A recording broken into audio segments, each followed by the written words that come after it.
Que a paz de Jesus esteja em nossos corações. É um grande prazer estarmos aqui hoje para o estudo resumo do capítulo 25 da obra Nos Domínios da Mediunidade, cujo título é Em torno da fixação mental. Então, Aulus, André Luiz e Hilário, eles estão voltando para a colônia, nosso lar, né? Depois de todos esses trabalhos aqui na Terra, desenvolvidos aqui na Terra, com relação a esse livro relativo à mediunidade. Bom, então, a preocupação de Hilário e André Luiz é com relação à fixação mental. Eles perguntam então a Aulus como é possível que o espírito humano fique preso a uma determinada situação, a determinados sentimentos, a impressões, como se o tempo não passasse.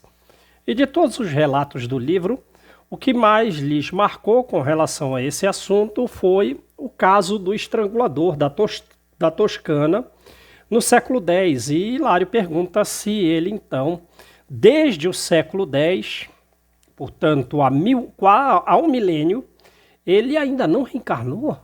A preocupação está fixo ao equívoco cometido há um milênio atrás. E Aulus nos dá uma resposta direta, mas pela resposta que ele dá, elucidando todo o assunto, qual é a solução para não ficar preso à fixação mental, quais são as consequências, como que começa, quanto tempo pode durar, qual o auxílio que outros podem fazer, como é a solução, pode ser rápida, pode ser lenta, enfim. Da forma indireta e muito completa da resposta de Aulus sobre o assunto, a gente conclui que sim, ele não reencarnou há mais ou menos um milênio, esse estrangulador da Toscana. E Aulus então vai responder o seguinte, que quando nós morremos, nós permanecemos com o pensamento cultivado em vida. Ora, e nessa situação, nós podemos não progredir, porque o progresso vai depender do nosso acatamento à ordem e à harmonia. Quer dizer, se não acatamos, se não somos obedientes, se não buscamos nos harmonizar às leis divinas, podemos então ficar fixos mentalmente. E ele dá a definição então de fixação mental. O que ela é? O que é a fixação mental? Ela é a estagnação por um tempo indeterminado da nossa vida mental. E ele faz a primeira analogia com relação à reencarnação, dizendo que a reencarnação é um campo de batalha, é um campo de luta para o progresso individual e coletivo, e que a mente é o soldado na luta. E que se ele vence essa luta, após a morte vai para regiões superiores. Porém, se é derrotado, fica então à retaguarda com todos os outros, com todas as espécies, com todos os tipos de perdedores. Assim, independentemente de qual seja o seu problema, você vai ficar junto, caso nós não consigamos vencer os nossos deslizes, ficaremos então junto com os neuróticos, com os loucos, com os mutilados, com os enfermos, com os deformados. Porém, nessa batalha, os que venceram também retornam para nos auxiliar em missão de amor, em missão de sacrifício, né?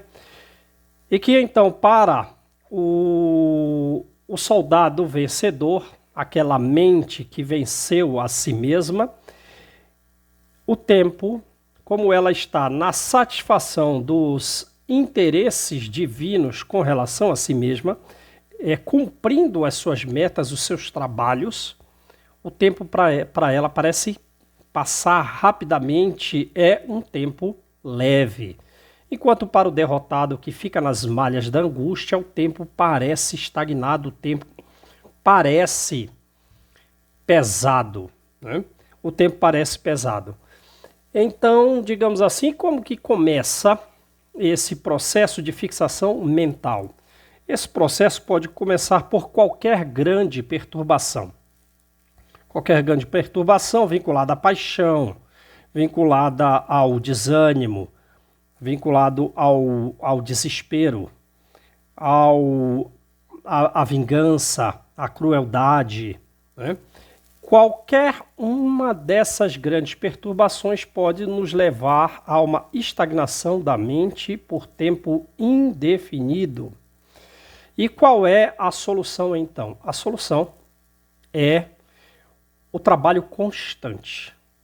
Vejam que o adjetivo vale mais que o substantivo. O trabalho tem que ser constante, porque assim nós nos alijamos, nós nos aliviamos, nós vamos nos desprendendo da ideia de derrota e a ideia de autoflagelação, né?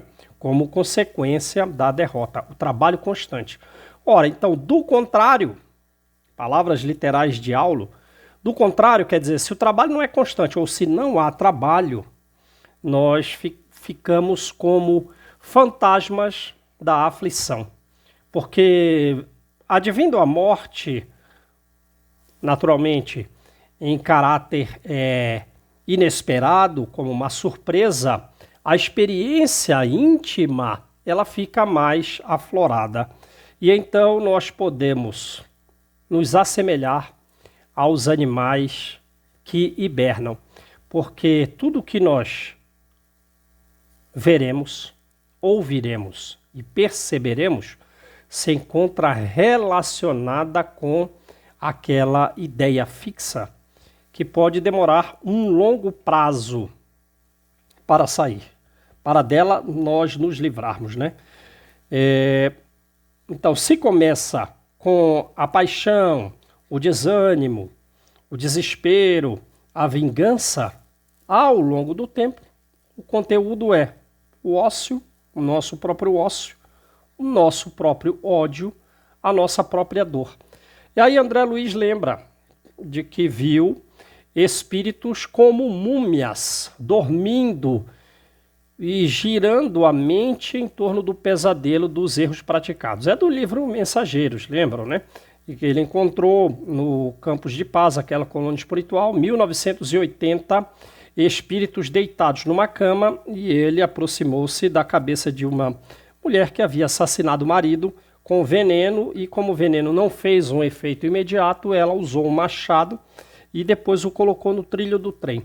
Então André Luiz observa, lembrou e recordou que muitas das pessoas atreladas aos equívocos estão a viver aquele pesadelo constantemente, por um prazo muito significativo, e quando despertam, são poucos que despertam numa frequência temporária, eles permanecem por longo tempo num processo de alucinação, né? E Aulus confirma que realmente é assim. E que, então, existem 3 tipos de pessoas nessas situações. Aquelas que, se entediando com aquela própria situação, avançam buscando o serviço. Outros que não conseguem tanto, mas com assistência vão para os campos da luta. Agora, aqueles teimosos, né? Revoltados, renitentes, eles são compelidos amorosamente a progredir a essa mesma luta que os libertará. Ora, e ele faz então a segunda analogia com relação à reencarnação. O que é a reencarnação então? A reencarnação, ela é a máquina da eletroconvulsoterapia. Aí ele diz, ora, se nós estamos em casa com um paciente transtornado, um tanto enlouquecido, que ele não consegue por si mesmo avançar, que ele perdeu a responsabilidade de si mesmo e a responsabilidade é então nossa. Nós não o conduziremos ao tratamento, se for o caso de eletrochoque ou qualquer outro tratamento, mesmo que ele seja um tratamento um tanto dolorido? Sim. Ora, então a reencarnação é isso. O que é a reencarnação? É a condução a um eletrochoque de longo prazo para que a pessoa se restabeleça e se recupere no atrito celular. E André Luiz faz um outro adendo.